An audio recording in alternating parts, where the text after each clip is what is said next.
Good evening. Welcome to Ben and Matt's Saturday Night Live. I'm sorry we're once again late. It's my fault this time. I've had the technical issues. I didn't work on my laptop, then it's not working on my laptop. Then I've had to come and try and do it on my phone. Then I've had to try and log in and all sorts. Oh, my God, it's been an absolute mare.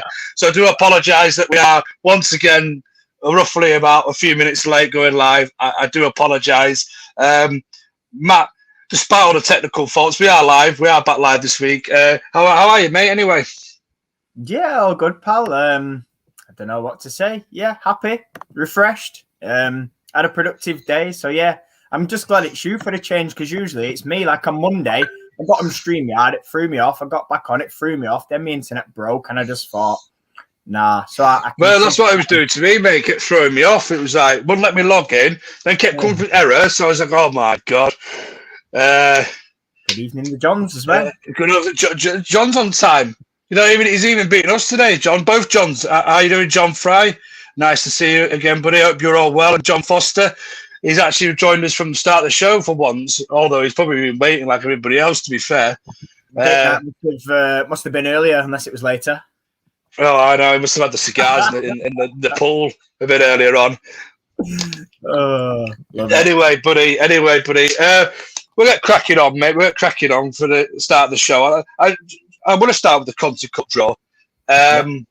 What did you make of the Conti Cup draw? We haven't got Liverpool. We haven't got City.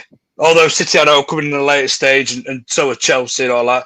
And the Champions League teams are coming in the later stage, which I don't totally agree with. But, you know, we'll get on to that in a minute. Evening, Ugly Bear. Hope you're all well. So what do you make of the draw anyway? We have our customary trip to Everton now, mate. And we've got your good friends Leicester once again. Where's Robert Kenton when you need him? It's probably late. I know. Obviously Durham as well, which have always had a bit of a spicy through Durham over the last couple of years. So what do you make of it, pal? Yeah, they keep changing it, don't they, every year? It's like one of these ridiculous competitions, although I made the error of calling it the Carabao Cup then the other day. But it's still as bad, isn't it? But I just think... Yeah, true, mate. It's one of them. They're both as bad as each other. But no, listen, the draw was kind of expected, you know. It's one of them where every year you think, right, if it's not Everton, it's Liverpool. If it's not Liverpool, it's City. So, yeah, obviously, like you say, you know, we've got Everton. We might get City, obviously, if the Champions League qualification thing goes tits up for them. But I think, you know, yeah. And Durham, do you know what? I'm looking forward to the Durham game just for renewing that rivalry because, obviously, we've missed giving them, I say them, they've got no fans, so the team will call it. Missed the, I say match jinx us with Leicester. It seems to be a bit of a thing, doesn't it, now? They keep coming to us with everything like League, Cup, other Cup. But yeah, no, back to Durham. I think, yeah, but good to renew that rivalry. I think, listen, you know, in the Championship, I want to say I enjoyed it. I didn't like, obviously, you know, nobody likes losing. And I didn't like the ridiculous style of play that they adopted, just kick the players, miss the ball. I think last time Kirsty Hansen got kicked in the head and it was just ridiculous. But yeah, and then I have sort of horror shows of that. I think it was a Wednesday night. It clashed with the men's Arsenal, and it was a 0-0. We missed, I think, a penalty, and it was just that one was a boring one. But no, I'm hoping. Listen, you know, competitive group. Everton have made some all right signings. Obviously, we know Leicester have as well, and we have too. We've got a new manager, so yeah. I mean, let's see. Obviously, Everton. We've always had that rivalry. With rivalry with Everton. Sort of ever since the Championship days when we had them again, Conti Cups, and, you know, went to Southport, and then we played them in the league and got promoted. And yeah, obviously the links with good old Willie Kirk there. So yeah, again, you know, interesting. And then obviously finally Leicester. Yeah, I'll not say too much on that. Put us out the FA Cup. So it's our, yeah, there you go, John's just getting onto that, John. Unfinished business. I was going to say put us out the FA Cup, so it's our time to atone for that. Because I believe only, if City don't join us in our group, I believe only one team goes through to the knockouts because City get a bye. But we'll get onto that in a second. But yeah, chance to atone. And obviously, you know, there's a couple of ex-Reds there now who will want to sort of maybe get one over us. But, you know, new manager, fresh ideas. Possibly a little bit of a different style of play and stuff like that, So we'll see how that goes. But I think, yeah, like Jockey said, above jinx, because it seems to be like Leicester Cup, Leicester second game in the league, Leicester Cup again. So John saying he's ahead, revenge time. Yeah, there's a lot of people saying that. But I'll let you give your thoughts on it, and then we'll go into the ridiculous thing about getting a bye just because you're in a different cup. Well, I just wanted to, if I may, just touch on Durham a little bit. Do you think they're going to come up with that same sort of style again against us? Where they're going to absolutely look to kick us to death, or do you think they maybe changed in the last couple of years? Maybe the football's evolved a little bit. I think we're in for a bit of a kicking again. If I'm being honest, I don't know what you think. In for a kicking in terms of physically, but not result wise. Listen, I don't know whether it's home or away or where it is. It doesn't massively matter. But I think, physical battle. I saw them last year against Leicester, and they did exactly the same. There was kicking and cards galore, and they just don't have a style of football. And I'm glad they got absolutely mullered 3-0, and it gave them a bit of a reality check because they were doing okay. And I was like, it's really interesting to see how close they pushed them and got second spot. And I was maybe surprised that they did so well ahead of like Liverpool and Sheffield in that league. But I just think you're going to be in. You're in for a physical game. They're going to get kicked. But I think that's just because they've got no talent. They're not used to obviously teams playing good football against them. This time it won't be on a 3G Astro pitch. If it's away, it'll be at the Uni, which is grass, I believe. So I don't know. It's one of them, But I'd like to think we can match that physicality now. Haley Ladd can stick in a tackle.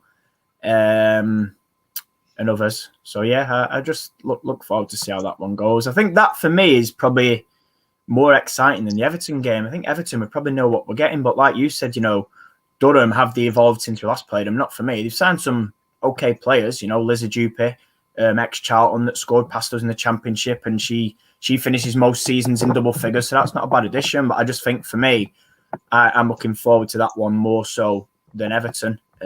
Which might surprise some people, and that might be, people's sort of might be the other way around. Might think actually Everton because of Wilco, which is fine. But for me, I'm just looking forward to renewing that rivalry that's not happened for a couple of years. But give us your thoughts. Are you looking forward to that one most, or Leicester, or anyone else?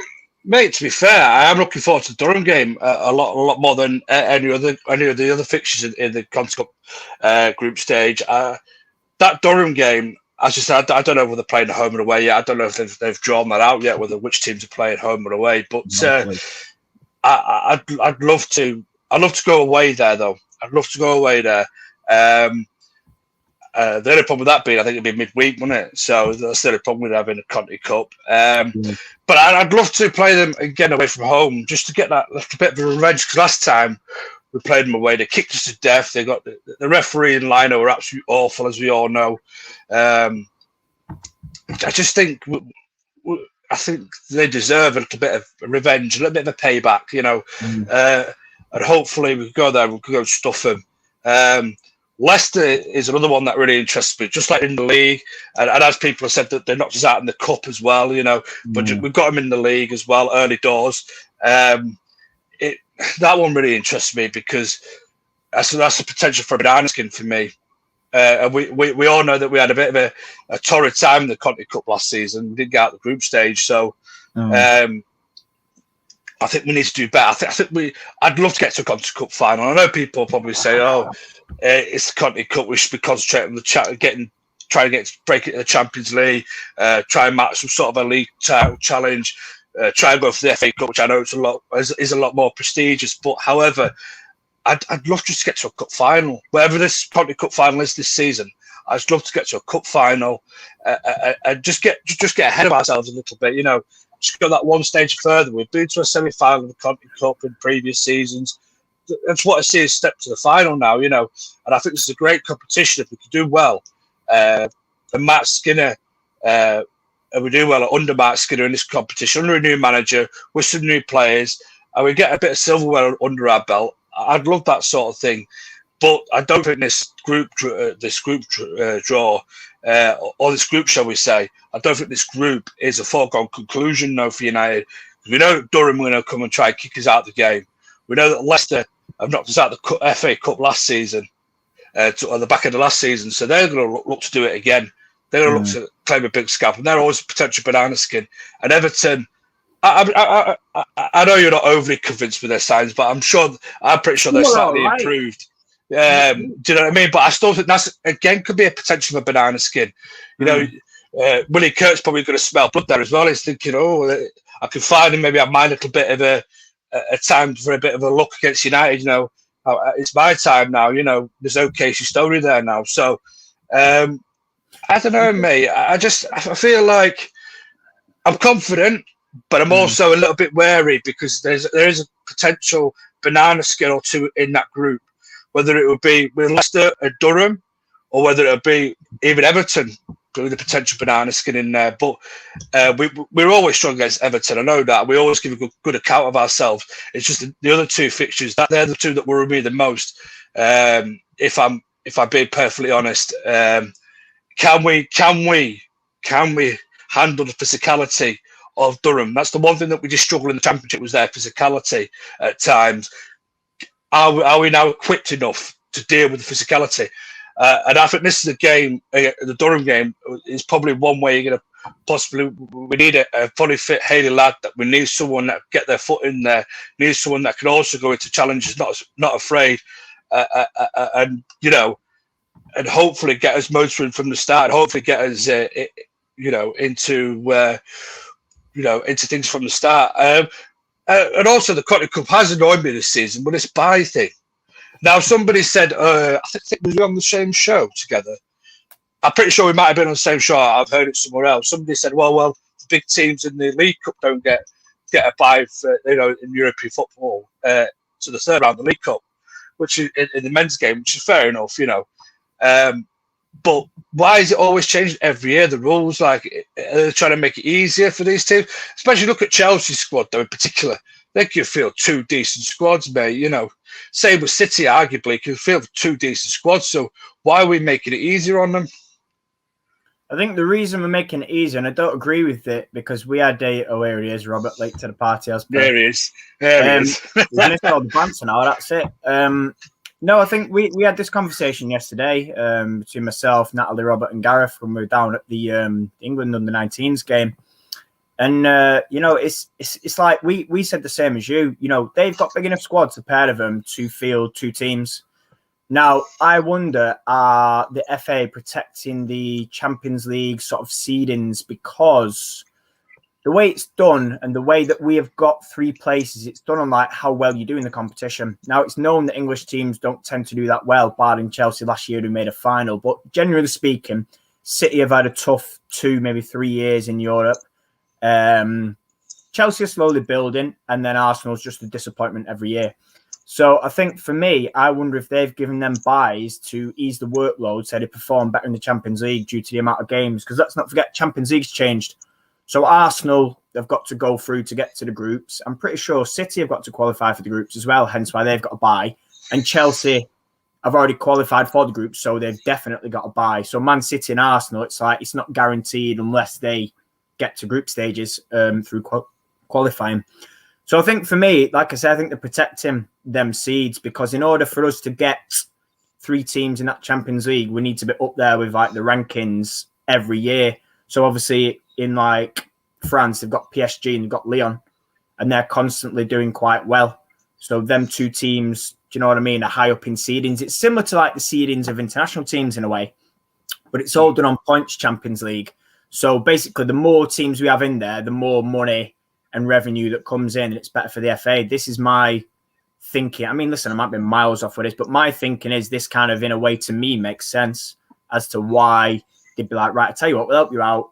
Get your team into the Champions League, in your group stages. We'll help you out in the Cup. We'll take away 2 or 3, or however many games that have ended up playing, 2, 3, 4 group games. Get your squad refreshed, injury-free. Obviously, players coming back from the Olympics. I think the qualifying for the Champions League starts at the end of this month, I believe, because City should have all 15 of the GB squad, however many they've got in there, back. Same for Arsenal with obviously Miedemar and whoever else went. So, yeah, I think that's it for me. But for me, it's ridiculous because what's the point in having a 25, plus player squad and then sticking them in and saying, oh, well, actually, we'll give you a buy. John Fry, like money talks. Yeah, spot on. It makes a mockery of everything, to be fair, because it's basically saying if you've got money, we'll help you out. And it's like, why should they get a buy? For me, if you can field a team, Chelsea's got 3 or 4 keepers. City have got probably the same. There's more than enough people there. And I think Natalie was saying yesterday, about it would have been a good chance for LJ.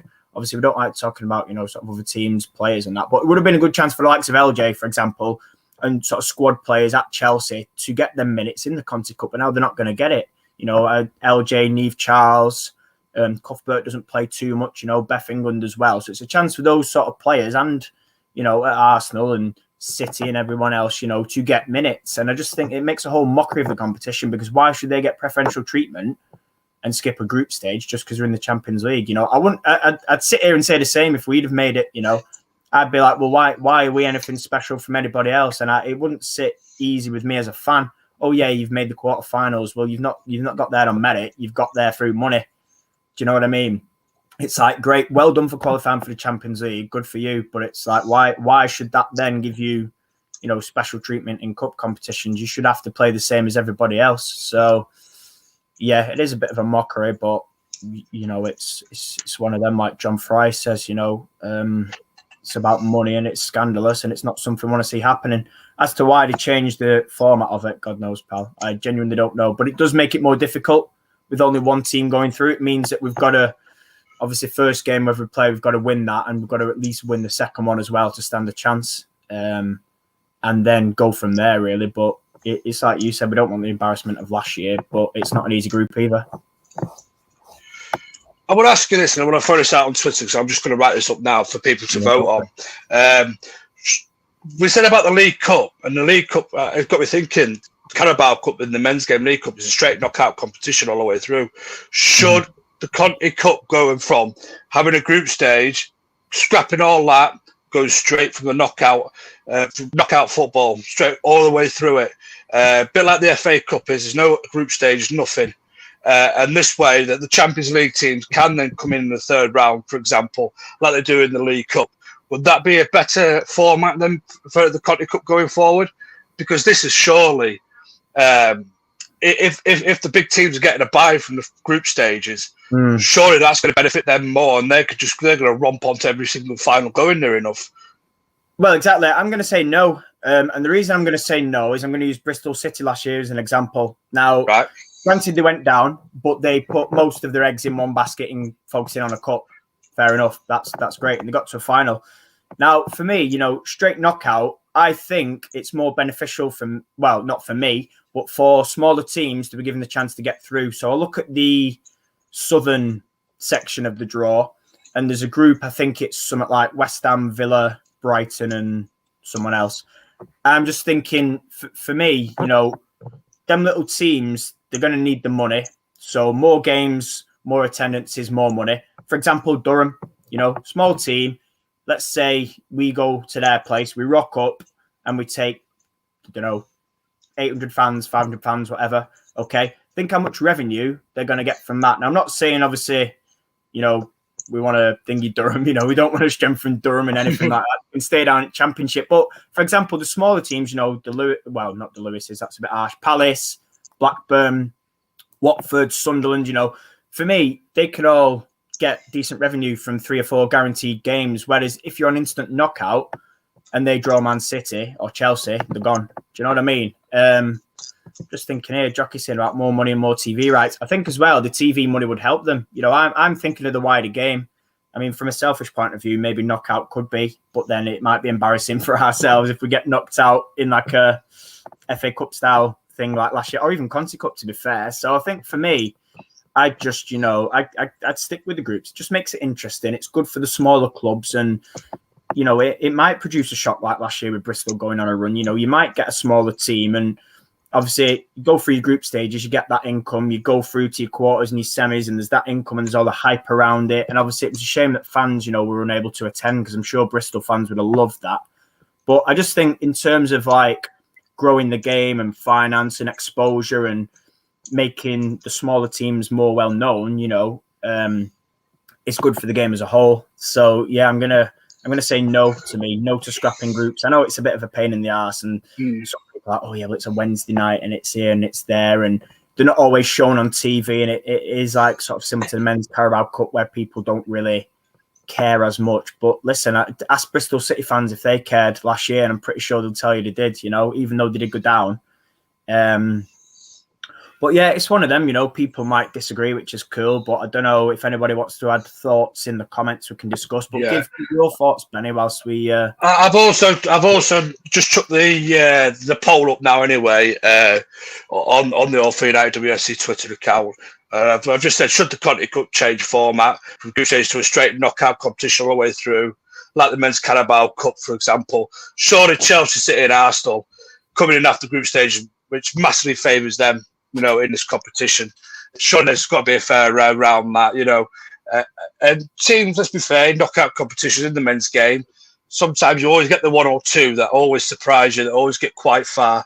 But I enjoyed the group stages as well. But then I think it was here, Rob Kenton said this as well. Be 10 times better than that instead of saying the same groups every year, which is also true. Because literally, we could all predict the groups straight away, can't we? We could all predict the 3 teams that we may get into the in our group, or into each group. And also, there's an imbalance of squads as well. I'm pretty sure I saw Group A's got 5 teams in it.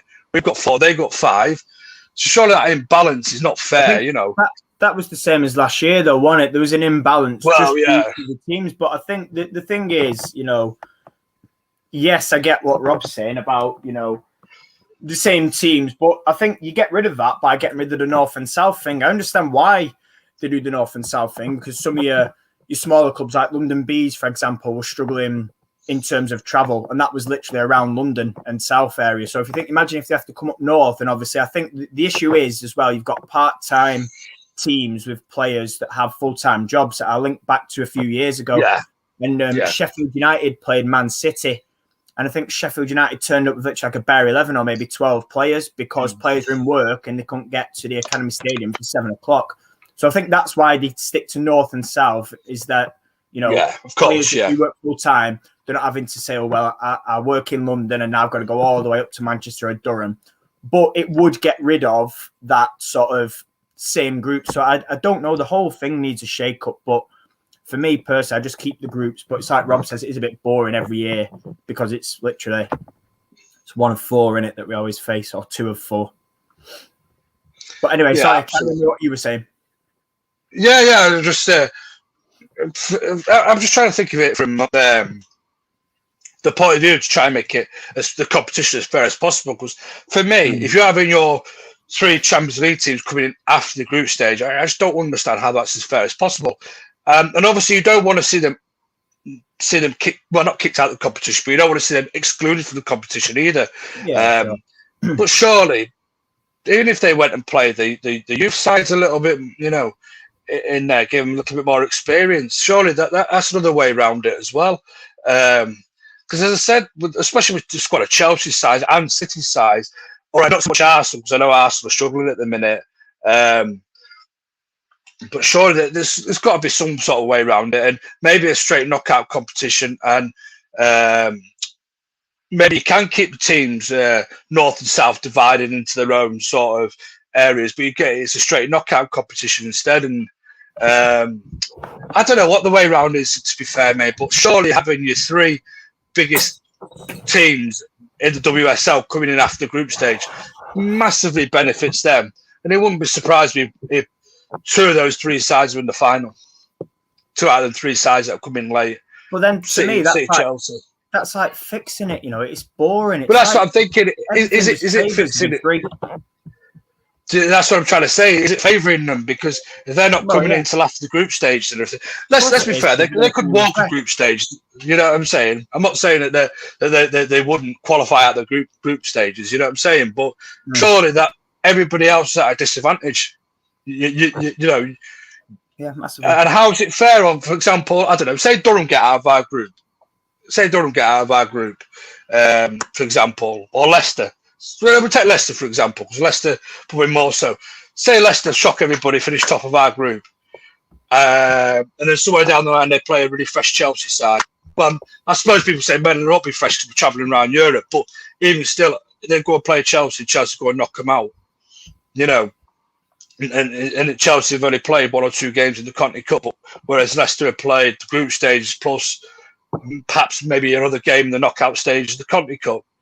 You know, I don't know, mate. I just feel like I don't think it's fair on the rest of the competition. You're asking them to go through a group stage or for the groups and everything. I just qualify out of them groups, but then you're asking the Champions League teams, you already got an automatic buy through the competition. That's surely not right. It makes a mockery though of having a squad, because what's the point in having that's why I think if it's a knockout game, a knockout from the very early start, like the Carabao Cup is, a knockout game of football, maybe that's better. Or another option is you bring all the big teams in later on, and you have like your group stages for your championship sides, your sides that are lower down in the leagues that you know, maybe you do it that way. They have their group stages, and you bring in the NWSL teams and all that. Like you have a massive, you know. But then again, is that going to be too many fixtures bunching up and everything? I don't know how they're going to work it out, mate. But this way is not fair. I don't think, especially. No, I think you can do that, like you said. I think if you're doing anything like they do in the FA Cup, they bring the bigger teams in the fourth round. So I don't think, I get what you're saying with fixtures, but for me, that shouldn't be an excuse, because it's like I said before, this is financially beneficial at the minute with group games for the smaller teams because they're getting guaranteed games. So if they're going to moan that there's too many fixtures, don't be in the competition for me. But I actually like that idea. I think that could work, Benny. I think, you know, let's have a group stage of championship and third tier clubs. And then let's say to your WSL, right, after the group stages have finished, we're going to do a round of 32. Yeah. And you can all come in, because there'll be 12 WSL teams. Work it out. I mean, without doing quick maths, there might need to be 3 that go through per group to get it up to 32.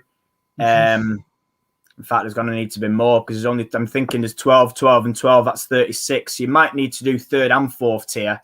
And then you've got 48 teams, and then trim it down to a last 32, and then go like that 16, 8, you know, and so on. So yeah, we'll actually need to be thinking about that logically now. We'll need to be 4 leagues, but that's not a problem, or it shouldn't be a problem. Yeah, that's what I was trying to say, Jockey, that the Conti Cup would be a bit like the League Cup in the men's game. I mean, it's not a perfect solution, and people will always have their doubts and their queries about it as well, you know. So I don't want the Conti Cup to change massively. I still want teams to be involved, as many teams as possible. But surely, for the integrity of the competition, your Arsenal, or your 3 Champions League teams, which this season is Arsenal, Chelsea, and City, surely, I let them buy the group stage. I'm telling them you don't have to worry about the group stage. Come in after that, you know. Surely that benefits them, and it makes a mockery of the integrity of competition and football. You know, where your 3 big Champions League sides can skip a stage. Surely, for me, maybe it might work better if we can do something like we can for the League Cup, where in the 3rd or 4th round, or the FA Cup format, in the 3rd, 4th rounds, you get your big teams coming in, and it's just a straight knockout competition. There's always going to be, I know what Matt said as well about teams.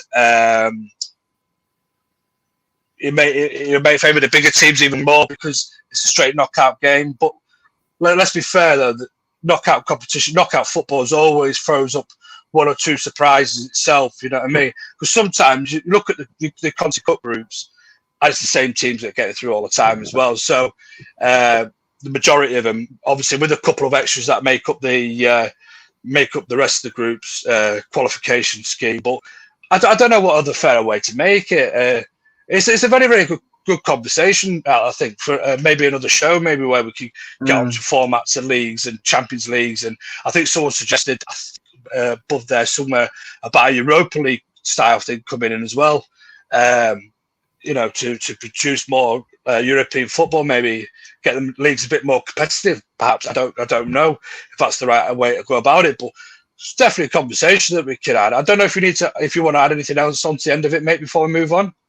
Yeah, this here from Robert, just sack off these ridiculous international breaks. We turn up to take bloody promotion for Lionesses. It's like they rocked up pre-Christmas. They had a meet-up. What for? To put out a load of content on if bloody Rachel Daly likes bananas or grapes. It's like, come on, showing a video of Steph eating a Christmas dinner. I'm like, I don't care.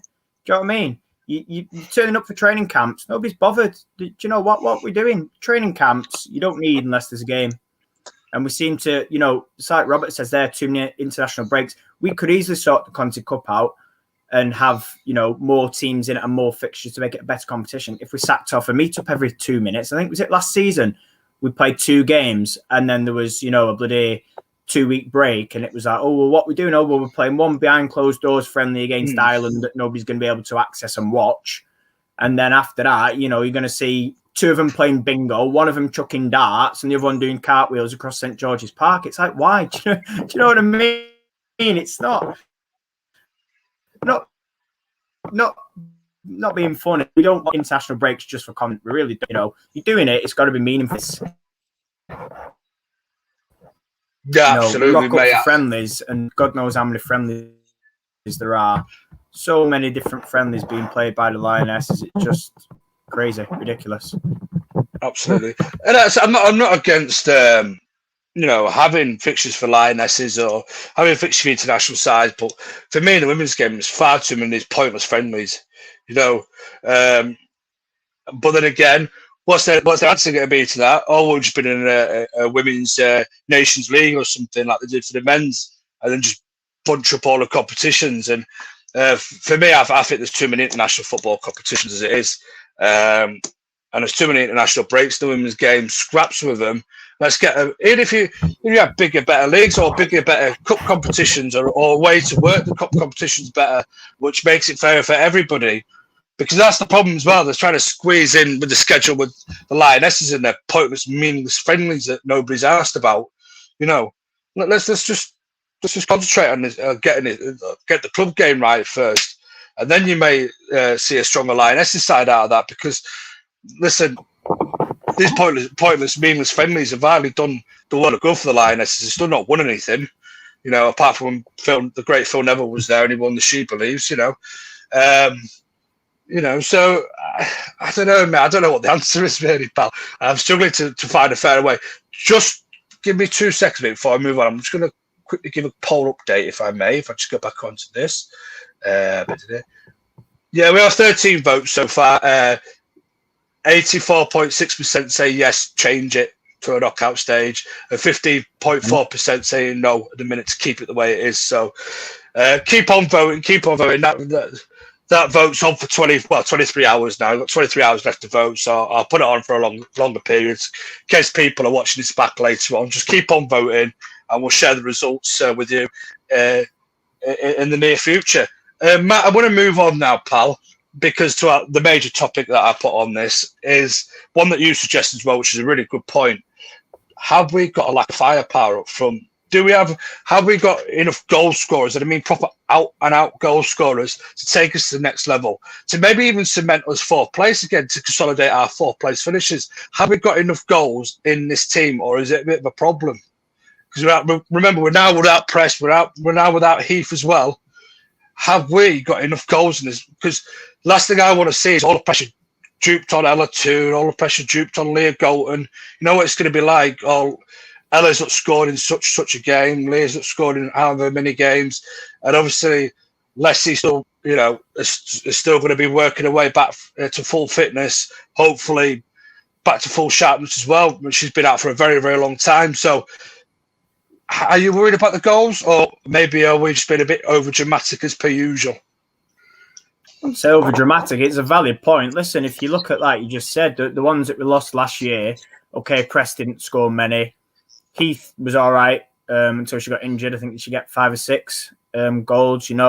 Leah probably similar. Hansen was up there as well last year with goals. Obviously, Tuna was top scorer. But I think obviously it's difficult because obviously the 2 Americans have left. LJ's left. Siggy's left, even though she didn't get, the game time. I suppose it is a problem, and I do want to see another forward coming in, because going into the season, we've got obviously Leah, Hansen, Tooney, Russo, Fuso, Martha Thomas. Now, it's like, okay, Fuso needs a full season. She needs to stay fit. Same Absolutely. for Leslie. You could probably argue Leah, because Leah spent 2-3 months in. I think, there's more to come from Hansen. Hansen's not the finished product.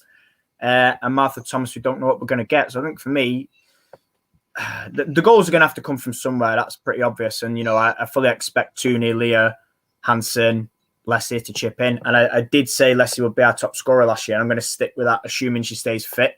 But I do want another forward. I think it's unfair, like you said, let's say Tooney will dig us out the shit, or Leah will, or Hansen will. We shouldn't be relying on one or two players. It should be a collective. And I think the hallmark of a good team is everybody chipping in with goals. That said, we're not the only team like that. There's only Arsenal that's sort of a one-player team relying on Viv Miedemar. So, we don't want to go down that route. But I just think, it worries me that if Leslie gets injured, where do we look to, because then we're over-reliant on Leah, Hansen and Tooney. So we've got to, for me, mix it up, really look at where we're going, the direction of it, and try and work something, whether we change how we play or something like that, comments here about Fuso being a 10 or an out-and-out forward. I think either way, wherever Fuso plays, we need the goals. So whether that's as a 10 or whether that's as a wide player or a centre forward, I don't know, but it's something to think about. John's saying, do I think we have enough wingers? No, I don't, John. I think we probably need one more. I think for me now, if I was Mark Skinner, my shopping list would be one forward, one centre half and a winger. Because again, just if injuries, it's difficult. But, if injuries dictate, John Foster's asking about Maria Edwards, possibly. Whether she goes out on loan, I don't know. Carrie Jones, played a couple of games last season, did a good job. Is she ready?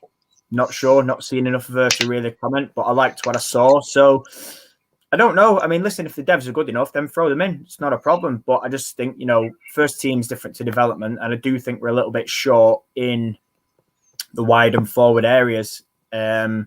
Again, it might be a change of formation. But one thing we don't want to see is where we get so short that we end up with like Leah Galton at left back again.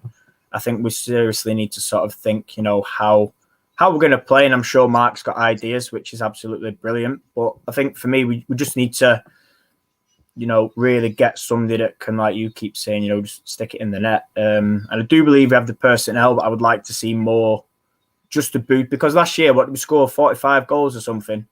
Maybe even 47. And we were the lowest in the top, I think even the top 5 or 6. There was other teams that I look at them and I think, how the hell have they scored the same amount as us? But yeah, I think for me, it's a little bit of a concern. And we are going to need, because we can't rely on sort of, technically speaking, 2-3 forwards to drag us through a whole season of, league games, cups and everything else. So we'll see. Ugly Bear saying sign Sam Kerr. She could hit a barn door at 10 paces at some point last season for Chelsea. I've got a better idea. When the NWSL finishes, we'll loan Ebony back. We'll borrow her. Absolutely, mate.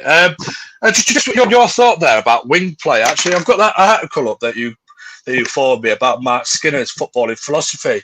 The first of which he likes to control matches from the wide channels as well. So if we're looking at that, Leah Galton, Kirsty Hansen, or if it's not Kirsty Hansen, if it's maybe Ella Toon, whoever he wants to play out wide on the right, there's where he looks to majorly control matches in the channels. And we all know the crossing ability that Leah has, the crossing ability Kirsty has when Kirsty's on a game. How we a centre forward that can make that movement. And when I spoke about movement, I'm talking about that really clever movement. And I know you don't. I'm not sure if you watch too much of the men's game, but Cavani, Alyssa Cavani for the men's side, his movement is just top notch off the ball. He knows where. He's so clever. He knows where to move. So he knows as soon as he get the ball out wide, that ball's in the box. He knows where he knows where he has to be. And more often than not, he's always on the end of crosses. How are we going to play it with that intelligence and movement inside the box? I'm assuming Alessia Russo could be one. I've not seen too much of her, whereas you have. Do you think she's got that clever movement? You know, she's the only one. She's the only one, mate. Yeah. Which I don't know if that's going to be. The thing is, I said last season we've got nobody apart from her that can head a ball, and then she got injured. So I think it's going to be interesting. Wing play is not bad. It's a different sort of thing to what we do, but you need, like you said, you need that movement and that clinicalness in the box. Now, I think with that, you've got Leslie who would hold it up, or, you know, we saw the West Ham goal where she crossed it in and scored a great header. We have got players that can cross the ball. You know, you said Hansen, Leah, but for me, it's great if you can cross the ball, but who's getting on the end of it? Do you know what I mean? I could put in 10 great crosses and 2 could be finished off. So I think the wing play is fine, but it's got to be in the box. Now, for me, like I said, Leslie will be there doing that. I think Tooney with the late runs and the sort of edge of the box, you know, if she holds it up, Leslie, and then it's laid off, something that I don't know, you know, how it's going to be. There's so many different options, but I think in terms of that movement and committing numbers, it's going to be difficult. I mean, you know, I don't know if you've read it fully, but Skinner, and he did this at Birmingham as well as Orlando, it was like a 4-2-3-1. So it's going to be, you know, are we going to be the same as last year under Casey, where it was the same formation and we're crossing the ball to one player versus 4 defenders, which is just ridiculous? Or are we going to commit those 3 behind the one and say, right, 4v4 in the box? Yeah. You 2 holding, push up high when we're on the attack and sit at the edge of the box, or 1 get in the box to create an overload and 1 hold. You know, what are we going to do? And I'm sure Mark will address this, but the thing is about that is it's going to take time. That's a different way of playing to what we used to. Yes, we've got attacking fullbacks and we've got the. But that's what I was about to say. He does like to play with attacking fullbacks as well. Yeah, which is fine. Overload on the side, I'm all for that, because Ona was that last year. We just didn't have it on the other side, and now we've got Hannah Blundell. Perfect. You know, I'm happy with that. But I think it's a new way of playing, and I think one thing is not going to be given by certain fans is time. You know, there's people. I mean, we're not going to get into a big debate, but you know, he's going to need time anyways, and to implement this style. So if that's the way we're going to play, we need to seriously think about how we're doing it and what we're doing in the box. Which I could say, you know, I'm sure he will. Obviously, it's hard because I can only comment on what we did with Casey, and then link back to what I saw of Mark at Birmingham and little bits at Orlando. But you know, if that's the way we're going to do it, fine. But I still think we need another forward for that. Listen, you know, Tooney's not the tallest. Fuso's not the tallest. You know, can Leah and Hansen head a ball? I genuinely don't know. Do you know? So I don't think you lay a goal to Kirst Hansen's. You're necessarily looking for them to head the ball. I think you're going to be looking for them to stay as far out wide as far possible. Look for the overlaps of the fullbacks, create a lot of space, get to the bar line a lot more, which is what I've always said about Kirst Hansen. She just looks to get to the bar line a bit more, hook a cross in. She's really good at crossing the ball. I mean, that's one of the most underrated areas of her game, which I don't think she fully believes in herself in. But you know, my next point will come to you on that wing play. And if we have overlapping fullbacks, we haven't got at the minute. We don't have the tallest teams. You're right. Tooney's not the tallest of players either. But could this actually potentially play to Ella Toon's hands as well? Because we know how great she is at late arrivals into the box in the right areas. We can start cut the ball back to her, say the edge of the area or near the penalty spot mark. You know, just one of those players that times everyone's to absolute perfection. Do you think that's where we could see a little bit of joy, maybe getting a couple more goals in that sort of area? Yeah, I mean, that was going to be my other point, is the fact that obviously, you know, I'm going about crossing the ball. To be fair, crossing the ball doesn't have to be in the air, does it? Like you say. No, of course, yeah. This could be the thing, you know, you like you say, you might see them overlapping fullbacks. You know, you could drive in a low ball and tap it in at the front post, or, you know, it's in the edge of the area. So I think if we are doing it, that's the way I'd personally like to see. You know, I wouldn't. I mean, listen, I absolutely love that goal when it was Lee across it, unless he heads it in. But like I say, without the personnel, it's difficult, and because it's quite late in the window, I don't think we can afford the time. So I think we do need to see some sort of, like you say, a style of play or a way of doing it where if it's coming, it doesn't matter who the supply comes from, as long as the supply is good enough, whether it's fullbacks or wide players. You know, we need to get enough players in the box, because I felt season 1 in the WSL and last season we didn't commit enough forward. I think, and secondly, like I say, work out, you know, are we going to be getting it and then having late runners coming in and doing it that way? Are we going to, you know, play something around the back? Is it going to be a style of play or a move? And I think back to that free kick in season 1 against London Bees when Zellum dinked it over. I think Tooney pulled it back, and was it Millie that hit it in? Do you know the one? Can you remember that? And it was a style of play, and it was a routine. Now that's fine from a dead ball, but can we do that, you know, when it's sort of live and it's an actual, you know, style of play and passing moves? So it's going to be interesting. I think we would probably likely go down that route, but who knows? You know, it's always good to mix things up. But like you say, you know, there's no reason why it can't be pulled back to Tooney on the edge of the box. I think of goals we've conceded, and a lot of teams have done that against us. I think back to the FA Cup against Leicester. I think somebody had it out wide. They pulled it back, scored from the edge of the area, and we were just stood there like statues. So, yeah, I mean, again, you know, as long as it's not predictable, this is all fans can ask for. I felt we were too rigid at times under Casey and too predictable. And I'm hoping that Mark sort of looks at that and addresses things, and he sort of says, right, well, actually, you know what? We've got this, we've got that. This player can do this. Yes, she can head it. She can't. Right. How can we change that? How can we be unpredictable? And I must have said the word unpredictable about 1 million times over the past 3 seasons. So,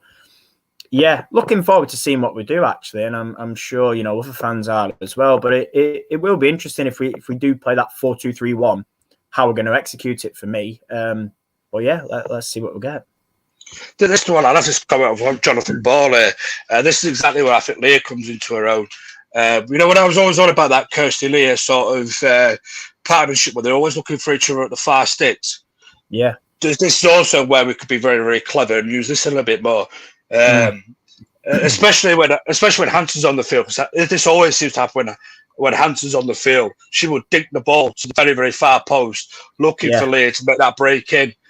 So Jonathan Ball, I completely agree with you there as well. You want your opposite winger to come in the back post, Alice Coppell, Giggs, Ronaldo Sharp, you know, what they used to do. To be in fairness, we do that, and that's where Leah gets the glut of some of her goals from.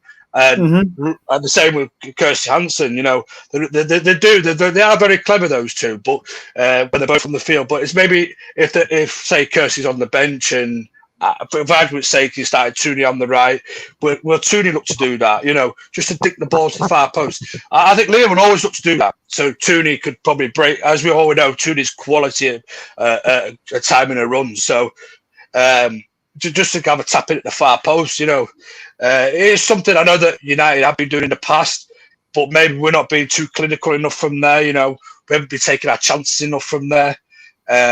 Maybe we don't look there enough. You know, we're always looking for the.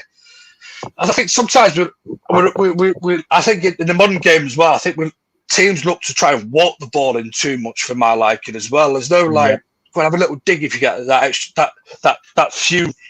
Extra little inches on your opponent. Just have a little dig, you know. Matt, I think there's a question here for you, pal.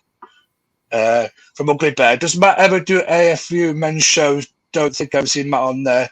You bring a great insight to the men's games, trying to say, pal. First of all, thanks. Do you know what? No, I've never done the men's shows. I think just due to sort of time of like trying to, you know, watch the games and with my own commitments with football over the weekend and tennis. And get these shows in and plan them. It's just, but listen, it's something I'd never rule it out. You know, I'd be more than happy to sit on and chat tactics and things in the men's game. But so thanks for that. I think just to go back to your point, and I agree with yourself and Jonathan, you know, I think for me, the hallmark of a good winger is somebody that is waiting. So let's scenario if the ball is out on the right-hand side. For me, I would be expecting Leah to sort of, you know that corner of the box where's my camera? Right, it goes like that. Yeah. And the 2 bits meet. I would be hanging back there, and the reason is that, you know, if you watch our play, there's been so many overhit corners, crosses, and things like that. I think if you are not at that part of the box, or maybe even out the box, even further wide, then you're not doing your job. And I think anything overhit, listen, people don't mean to overhit a ball, but it happens. And I think there, especially like you said, I think for me, somebody crosses it, Tooney's runs are that good, it breaks the lines and it splits the defense. Imagine if she's going front post, everybody concentrates on the runners, nobody's picking up the back stick. So I think for me, like you said, we can get success that way. Again, a different way of playing, but as a winger, you should be there. You should be anticipating a cross that may be overhit or not the best. That said, it may be like you said, a tactic where you're finding somebody at that back stick. And listen, there's so many ways of doing your wing play and things like that. But I think for me, that's how you should be playing anyway. But it's like you said, we've got to start hitting the ball. And this was I don't want to say criticism, but I went to England yesterday under 19s with Robert, Gareth, and Nat. I think they were guilty of that. They went 1-0 down and they were sort of overplaying, and they played really well. And in the end, they won 4-1. But when they were 1-0 down, the amount of chances they wasted, there's players taking it round the keeper and looking for the tap in. That happened 3 times. And every single time it got cleared away because they'd taken it round the keeper and it was, oh God, what can I do now? Faff about, pass it, dummy it, just hit the ball. But yeah, I think that's the thing. We've got to start now. I don't necessarily, want to see us overplaying, like Arsenal men's or women's. I think it's got to be like you said, let's get it in, let's know what we're doing, and let's just have a go. How many times have you seen people, men's and women's, over the years hit a ball and it can go anywhere? It can end up as an own goal, back of the net, deflection, anything can happen. So I think we need to start just peppering the goal now. But yeah, like you said, just to touch back to the original point, nothing wrong with somebody hanging around at the back post or the back of the box on the opposite flank. I'll have that one on there for you, mate. Does Tooney play ahead of Bo Reese? We play a 4-2-3-1. And then he goes on to say, that's if she doesn't play on the wing. Just a little thing to chuck out to there, Matt. Do you think Tooney will play ahead of Bo Reese, or is it that Bo Reese to prove herself first? It's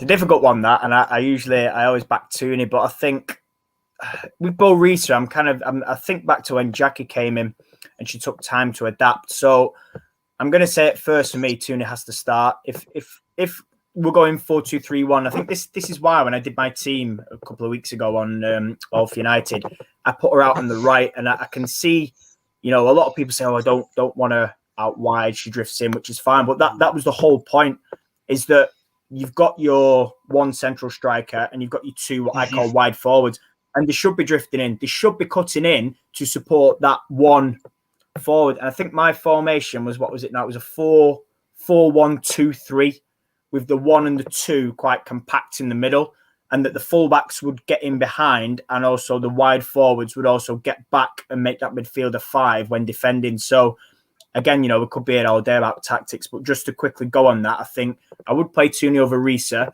but if we can accommodate Tooney, Jackie, Risa, Ladd, for me, that's probably up there with one of the better midfields. I'm going to put my neck in line and say in the league. People are going to disagree, But to be fair, no. To be fair, mate, really do, with Hansen and Leah up top as well in there, and fit everybody. I mean, listen, we can't fit Hansen, Leah, Tooney, and everybody. Yeah, you're not going to fit everybody, yeah.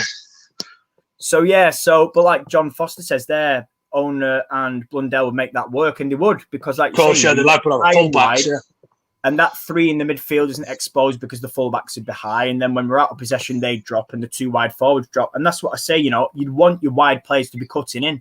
Now, whether you play Tooney left side and Leah right, and then they can cut in and shoot from sort of the inside on their stronger foot, or, they're outside, however you want to do it. It's sort of called like an inverted winger or an inverted forward. Some people might have heard it. But yeah, I think for me, Risa needs to get used to the style of play like Jackie did. It took Jackie a season. I think she was miles better last year than in the first season. Again, Jackie could find her shooting boots. Yeah, that's something. Goals, I think the other thing that's going to come into play, and I know Natalie spoke on this, is obviously Jackie and Tooney are coming back from the Olympics. Yes, they've had an early exit. But again, they're going to need a break because they've gone straight into that, and they were training prior to it. So, don't be surprised to see Risa thrown in straight away with maybe Stanny. because again, Stanley was unfortunate with injuries. But for me, I'd love to see, like I say, get Lad, Jackie, Risa, and Tooney in the team. And I just think the thing is, I've seen Tooney early on in her career, and obviously, worked with Tooney, etc. And I think she played wide for Blackburn and got some at like 25, 30 goals a season. She played wide at City as like a wide forward. She's done it in the England youth groups. But that said, she was fantastic as a number 10 and sort of in the centre. So it's difficult, and credit to Casey for, changing that up and getting her in there. But I don't know. It's difficult because for me, the goals and assists she brought last year, she needs to start because of that. So, and there's a lot to come from her. But, some people like a wide, some people like a central. I'm not massively fussy, but I'd only applied to get her in the team, like I say, based on getting the others in as well. But who knows? It'll be an interesting. Yeah, absolutely. I think Matt's dropped out again a little bit. The old Wi-Fi issues are coming back to from Matt's going to have an interesting dilemma to work with. But yeah, are you back, Matt? I am. Good. As you say, your internet froze up a little bit, pal.